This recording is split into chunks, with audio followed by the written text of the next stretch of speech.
We got Big Mike up in here. We got Big Mike up in here. No, we're not Big Mike. No, that's Nope. legality. We can't do that. I'm the replica Big Mike. So what we got going on? All right, so today we've got Alex's G35 in the shop today, and we're doing Raceland coilovers. We're doing a little install today, and so pretty much we got it in the shop, and we've got no preload, nothing's adjusted. Raceland just decided to throw it in here, and so I thought I'd do Alex's solid and set the preload for him. So first step you want to do for a preload setup is you actually want to just snug up the spring, really. If it's loose, snug it up. Run it up all the way as much as you can by hand without spinning everything.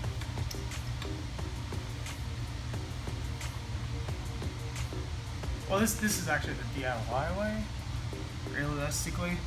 If you want to be professional about it, you actually get a torque wrench and you set what preload you want on it. If you want 14 foot-pounds at before anything really. So realistically, we should be having a torque wrench right here and setting the preload. So I just ran it up all the way. Spring's not moving around anymore. And so what I'm going to do is, Alex, are you daily driving this, or are you going to be tracking it, or? All right. So what we want to do is we want to set it up a little soft, just so he doesn't rattle his brains out. And we're just going to turn it just a bit.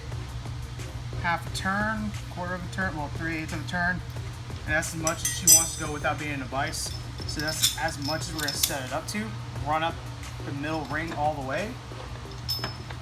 Grab your coilover keys, hold one end down,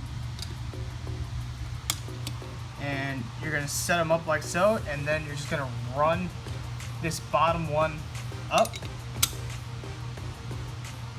And just do it until it's snug, and then just a little bit. That's really it.